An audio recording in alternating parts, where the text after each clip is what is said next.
እንኳን ወደዚህ ጥልቅ ዳሰሳ በሰላም መጣችሁ። ዛሬ እጅግ አይምሮን በሚያነቃቃና ምናልባትም የሕይወትን ትልቁን ጥያቄ በሚመልስ አስደናቂ ርዕስ ላይ ሰፊ ውይይት እናደርጋለን። እንግዲህ ዛሬ የምናነሳው ሐሳብ በጣም መሰረታዊ እና ጥልቅ ነው። በትክክል የምንዳሰሰው ማለት ትኩረት የምናደርግበት ጽሑፍ ዊሊያም ሌን ክሬግ ካዘጋጁት ሪዝነብል ፌዝ ከተሰኘው ታዋቂ መጽሐፍ ላይ ነው። በተለይም ከገጽ 100 እስከ 112 ባለው ክፍል ላይ ነው። ልክ ነው። ይሄ ክፍል የላይብኒዝን የኮስሞሎጂ ሙግት በሰፊው የሚተነተን ክፍል ነው። የዚህ ዳሰሳ ተልእኮ ምንድን ነው ቢባል ወንጌላውያን ክርስቲያኖች ስለ እግዚአብሔር መኖር አላቸውን እምነት ዝም ብሎ በችፍን ሳይሆን በጠንካራ የፍልስፍናና የሎጂክ መሰረት ላይ እንዴት ማቆም እንደሚችሉ ማሳየት ነው። በጣም አስፈላጊ ነጥብ ነው። ብዙ ጊዜ ሰዎች እምነት ሲባል አይምሮን ዘግቶ ዝም ብሎ መቀበል ይመስላቸዋል። ግን ይሄ መጽሐፍ የሚያሳየን ክርስቲያናዊው የዓለም እይታ ምን ያህል ሎጂካዊ እንደሆነ ነው። እውነት ነው። እምነትና ጥልቅ ምክንያታዊነት እንዴት እንደሚተሳሰሩ እናያለን። እያንዳንዱ በመፈጠር ውስጥ ያለ ነገር በአጋጣሚ የመጣ ሳይሆን ከጀርባው ጥልቅ የሆነ ማብራሪያ ያለው መሆኑን አብረን እንመረምራለን።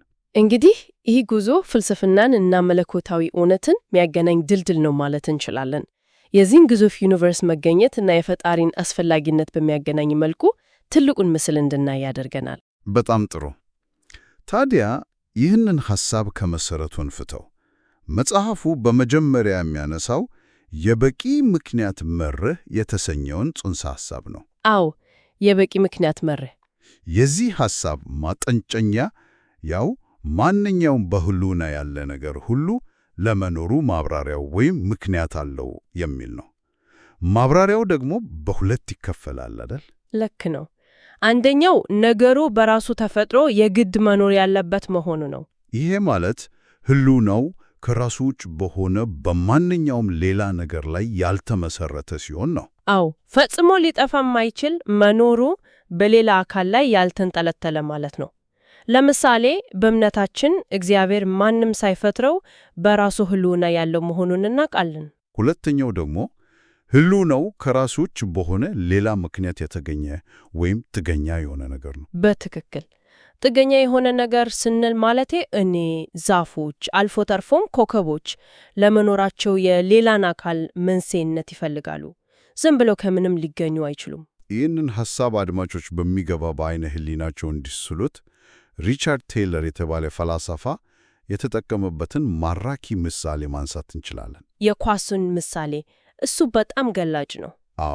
እስቲ እናስበው። አንድ ሰው ጭር ባለ እና ጥቅጥቅ ባለ ጫካ ውስጥ እግር ጉዞ ያደረገ ነው። ዙሪያውን ዛፎች ብቻ ናቸው። ድንገት መሬት ላይ እጅግ የሚያንጸባርቅ እና ፍጹም ክብ የሆነ ግልጽ ኳስ አገኘንበል። ይህ ሰው ምን ያስባል? በእርግጠኝነት ማንም ጤናማ አእምሮ ያለው ሰው ይህ ኳስ ያለምንም ምክንያት ዝም ብሎ እዚህ ተገኘ ብሎ አያስብም። ልክ ነው። ማንም አላመጣውም፣ ከምንም ተፈጠረ ብሎ ሊያስብ አይችልም። ኳሱ እዚያ ቦታ ላይ ለመገኘቱ በእርግጥም አንድ ማብራሪያ ያስፈልገዋል። ታዲያ ሪቻርድ ቴይለር የሚጠየቀው ይህንን ኳስ በምናባችን አሳድገን ልክ እንደ ዩኒቨርስ ወይም እንደ መላው ዓለም ግዙፍ ብናደርገውስ ነው የሚለው። መታኑ ስለጨመረ ብቻ ለመገኘቱ ማብራሪያ ያስፈልገውም ማለት እንችላለን? በፍጹም አንችልም። ዩኒቨርስም ልክ እንደዚያች ኳስ እጅግ ግዙፍ ቢሆንም ለመኖሩ በቂ ምክንያት ይፈልጋል። መጠኑ ትልቅ ስለሆነ ብቻ ጥያቄውን ማምለጥ አይቻልም። ግን እዚህ ላይ ነው አንዳንድ ፈላስፎች ተቃውሞ የሚያነሱት። ለምሳሌ ክሪስፒን ራይት እና ቦብ ሄል የተባሉ ጸሐፊዎች። እነርሱ ዩኒቨርስ ልዩ ነው ይላሉ። ምክንያቱም ከእርሱ በፊት ሌላ ምንም አይነት ቁሳይ ነገር ስላልነበረ ዩኒቨርስን ሊያስገኝ የሚችል ቁሳይ ምክንያት ሊኖር አይችልም የሚል መከራከሪያ ያቀርባሉ። ማለትም ከዩኒቨርስ በፊት ሌላ ቁስ አካል ስላልነበረ ዩኒቨርስ ምክንያት ሊኖር አይችልም ያሉ ነው። ልክ እንደዛ ነው። ስለዚህ ዩኒቨርስ ከዚህ የበቂ ምክንያት መርህ ነፃ ነው ይላሉ። ይህ ሆን ብሎ መልሱን እንደ መደበቅ አይቆጠርም። በትክክል በፍልስፍናው ዓለም ይህ መሰረታዊ የሆነ የሎጂክ ስህተት ነው። እነዚህ ሰዎች ማንኛውም ማብራሪያ ወይም መንስኤ ግድ ቁሳዊ መሆን አለበት የሚል የተሳሳተ ቅድመ ግምት ወስደዋል። የዩኒቨርስ መንስኤ ለምን ቁሳዊ መሆን አስፈለጉ? ልክ ነዎት። ከዩኒቨርስ በፊት የነበረውን ምክንያት አካላዊ ያልሆነ ከቦታና ከጊዜ በላይ የሆነ መለኮታዊ ፈቃድ ሊሆን ይችላል። ይህንን አማራጭ አስቀድሞ መዝጋት ፈጣሪ የለም ብሎ አስቀድሞ ከመወሰን የመነጨ ነው። ትክክለኛ የፍልስፍና አካሄድ አይደለም። አዎ። ስለዚህ የዩኒቨርስን መኖር ለማብራራት ከዩኒቨርስ ውጭ ወደ ሆነ ቁሳዊ ወዳልሆነ አካል ማመለከት ሎጂካዊ ግዴታ ይሆናል። ይህ እጅግ አስገራሚ ነው።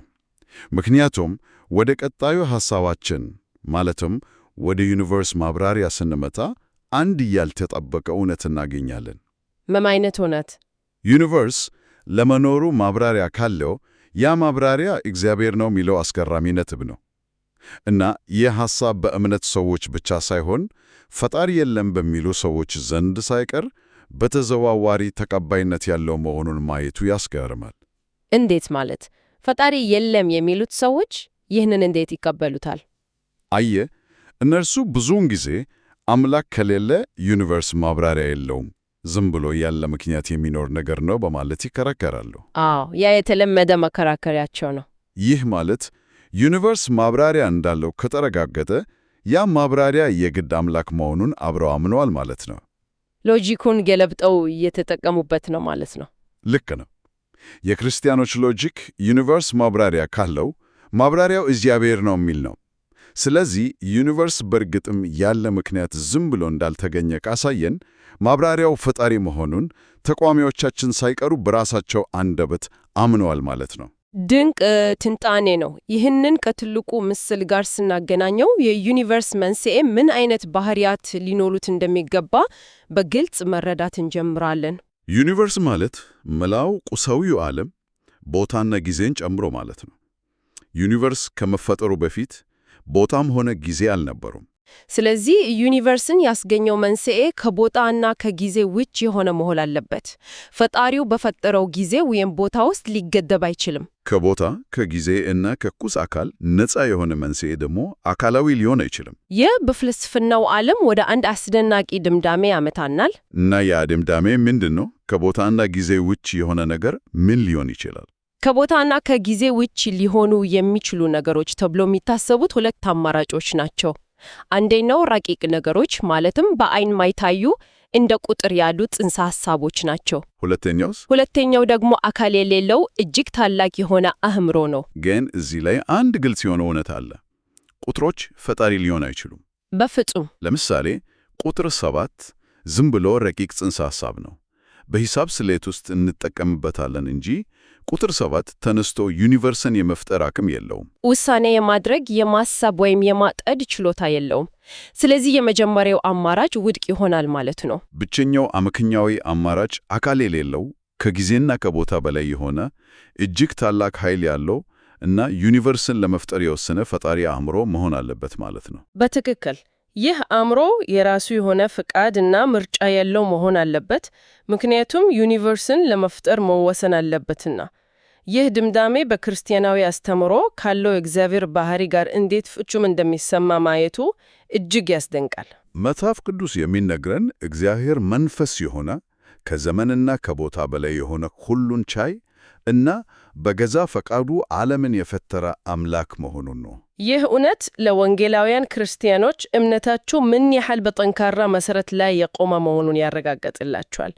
እምነታችን ዝም ብሎ ተረት ሳይሆን ከከፍተኛው የሎጂክና የፍልስፍና እውነት ጋር የተጋመደ ነው። ነገር ግን እዚህ ላይ አንድ የሚከብድ ጥያቄ ሊነሳ ይቻላል። ወደ ዩኒቨርስ ተገኘነት ርዕስ ስንመጣ ምናልባት አንዳንድ ሰዎች ዩኒቨርስ ራሱ የግድ መኖር ያለበት ነገር ቢሆንስ የሚል ተቃውሞ ሊያነሱ ይችላሉ። አዎ፣ ህልውናው ከራሱ ውጭ በሆነ ነገር ላይ ያልተመሰረተ ልክ እንደ እግዚአብሔር በራሱ ተፈጥሮ የግድ መኖር ያለበት ቢሆንስ ይላሉ። ይህንን እንዴት ማየት እንችላለን? ይህ በፍጹም ሊሆን የማይችል እና ከሳይንስም ሆነ ከሎጂክ አንጻር ትክክለኛነት የጎደለው ሙግት ነው። ዩኒቨርስን የገነቡት መሰረታዊ ቅንጣቶች ለምሳሌ ኳርክስ ተብሎ የሚጠሩት እጅግ ጥቃቅን የቁስ አካል መሰረቶች አሉ።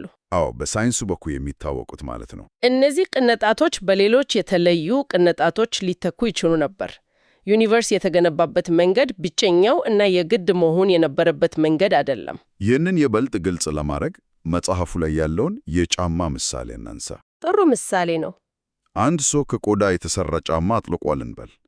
ይህ ጫማ ከቆዳ ፈንታ ከብረት የተሰራ ቢሆን ኖሮ ያው አንድ አይነት ጫማ ነው ብለን ልንጠራው እንችላለን? በፍጹም አንችልም። ፈጽሞ የተለየ ጫማ ይሆን ነበር። በተመሳሳይ መልኩ የእኛ ዩኒቨርስ አሁን ካሉት መሰረታዊ ቅንጣቶች ይልቅ ከሌሎች የተለዩ ቅንጣቶች የተሰራ ቢሆን ኖሮ አሁን እኛ የምናውቀው ዩኒቨርስ አይሆንም ነበር፣ የተለየ ዩኒቨርስ ይሆን ነበር። ይህ የሚያሳየው የትኛውም የዩኒቨርስ አካል በራሱ የግድ መኖር ያለበት ተፈጥሮ እንደሌለው ነው። ከዚህም በላይ ይህንን ሐሳብ ቀለል ባለ የዕለት ጣዕላት ምሳሌ ብናየው ይበልጥ ግልጽ ይሆንልናል። እስቲ እንስማው። ልክ አንድ ሰው ማታ ከስራ ደክሞት ወደ ቤቱ ሲገባ ጠረጴዛው ላይ እጅግ የሚያስጎመጅ በሚገባ የተዘጋጀ እና ትኩስ ምግብ ቢያገኝ ምን ያስባል? በእርግጠኝነት ማንም ሰው ይህን አይቶ ዝም አይልም። ይህ ምግብ በራሱ ተፈጥሮ የግድ መኖር ስላለበት ዝም ብሎ እዚህ ጠረጴዛ ላይ ተገኘ ይላል እንዴ? ማንም እንደዚህ አይልም። በእርግጠኝነት ማን አዘጋጀው፣ ማን አበሰለው ብሎ ነው የሚጠይቀው። ምክንያቱም ምግቡ በራሱ የሚገኝ ሳይሆን በሌላ ሰው ድካምና ዝግጅት ላይ ጥገኛ መሆኑን አእምሮው ይነግረዋል። በትክክል ዩኒቨርሱም ልክ እንደዚያም የሚገባኝ እንደተዘጋጀው ምግብ ነው። መሰረታዊ ቅንጣቶቹ፣ የተፈጥሮ ሕጎቹ፣ ሁሉም ነገር እጅግ በተወሳሰበ ስሌት የተዋቀረ ነው። ይህ ሁሉ ጥገኛ ሁለ ስርዓት ዝም ብሎ የግድ መኖር ስለነበረበት ተገኘ ማለት ሎጂክ የለውም። ሁሉም ነገር በተለየ ሁኔታ ሊፈጠር ወይም ጨርሶ ላይኖር ይችል ነበር። ስለዚህ ዩኒቨርስ በአጠቃላይ ተገኘ እንጂ በራሱ መኖር የሚችል አይደለም ማለት ነው። ለመኖሩ ከራሱ ውጭ የሆነ ሌላ ማብራሪያ፣ ይኸውም ፈጣሪ ያስፈልገዋል። አሁን ነገሩ በደንብ እየተበራራ ነው። ታዲያ ተቃዋሚዎች ይህንን ጠንካራ ሙግት ለማፍረስ ሌሎች ሙከራዎችን ያደርጋሉ። ወደ ቀጣዩ የመጽሐፉ ክፍል ስንገባ የምናገኘው ያንን ነው አይደል? የበቂ ምክንያት መርህን እንደገና ማመልከት በሚለው ሐሳብ ስር ቤርትራንድ የተባለ ፈላስፋ ያቀረበውን አስገራሚ ሙግት እናገኛለን። አዎ፣ ቤርትራንድ ምን ይላል? ምንም ነገር አለመኖሩ ፈጽሞ የማይቻል ነገር ነው። ስለዚህ አንድ ጠገኛ የሆነ ነገር መኖሩ ግድ ነው በማለት ይከራከራል። የእርሱ ሐሳብ ዩኒቨርስ የግድ መኖር ያለበት ባይሆንም እንኳ ቢያንስ ምንም ነገር ካለመኖር ይልቅ አንድ አይነት ተገኛ የሆነ ነገር መኖሩ ይግድ ስለሆነ ዩኒቨርስ ያለ ፈጣሪ ዝም ብሎ ተገኝቷል። ይህ ግን የሆነ ተስፋ የቆረጠ ማምለጫ አይመስልም? በትክክል ተስፋ የቆረጠ ሙከራ ነው። የአሌክሳንደር ፕሩስትን ሐሳብ መሠረት አድርገን ለዚህ ስንመልስ የራንደል ሐሳብ ምን ያህል የሎጂክ ስህተት የተሞላበት መሆኑን እንረዳለን። ፕሩስ ይህንን ሲያብራራ ሌሎች ነገሮች ስላልተገኙ ወይም ምንም ነገር አለመኖር ስለማይቻል ብቻ ሌላ በዘፈቀደ የተመረጠ ጠገኛ ነገር መገኘት አለበት ማለት ትልቅ ስህተት ነው ይላል። እስቲ ይህንን በምሳሌ እናብራራው። የራንደል ሙግት እኮ ልክ እንደዚህ ነው። በዚህ ባዶ ክፍል ውስጥ ምንም ነገር አለመኖሩ ማይቻል ነው። ስለዚህ ዩኒኮርን የተባለው በምናብ ብቻ የሚታወቀው ባለ አንድ ቀንድ ፈረስ በዚህ ክፍል ውስጥ መገኘት አለበት ብሎ እንደ መከራከር ነው። ሌሎች ነገሮች ስለሌሉ ብቻ ያለምንም ማብራሪያ ከአንድ የተለየው ፍጡር ወይም ዩኒቨርስ ዝም ብሎ ይገኛል ማለት እጅግ ትርጉም አልባ ነው። አሌክሳንደር ፕሩስ ይህንን በሂሳባዊ የዕድል ስሌት ሲያሳየው ደግሞ የበልጥ ግልጽ ይሆናል። ዘላለማዊ የሆነ ፈጣሪ ሳይኖር ጠገኛ የሆኑ ነገሮች በሁሉም ሊኖሩ በሚችሉ ዓለማት ውስጥ ያለ ምክንያትና ያለ ማብራሪያ ይገኛሉ ብሎ ማሰብ ዕድሉ ፈጽሞ ዜሮ ነው። ምንም ማብራሪያ ሳይኖረው አንድ ጥገኛ የሆነ ነገር በማንኛውም ሁኔታ ውስጥ ዝም ብሎ ይገኛል ብሎ መጠበቅ ልክ ባዶ ሸራን አስቀምጦ ማንም ሰዓሊ ሳይነካው እጅግ ውብ የሆነ ስዕል ዝም ብሎ በራሱ ይሳላል ብሎ እንደመጠበቅ ነው። ከምክንያታዊነትና ከሳይንሳዊ አስተሳሰብ ጋር ፈጽሞ ይጣረሳል። ይህ እኮ የላይብኒዝን የኮስሞሎጂ ሙግት ምን ያህል ኃይለኛና ማይበገር መሆኑን ያሳያል። ፈጣሪ የለም የሚሉ ሰዎች ዩኒቨርስ ያለ መኖር ያለበት ነው ብለው መከራከር ስለማይችሉ ያለ ምክንያት ዝም ብሎ ተገኘ ወደሚል አስገዳጅ ግን ደግሞ ሎጂክ ወደ ጎደለው ማዕዘን ይገፋሉ። ይህ ሲጠቃለል ምንድን ነው የሚያሳየን?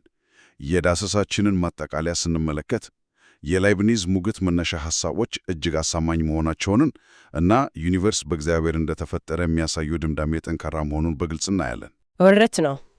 ይህንን ሐሳብ ከካላም የኮስሞሎጂ ሙግት ጋር ስናገናኘው ደግሞ የበልጥ ብርሃን ይፈነጠቅልናል።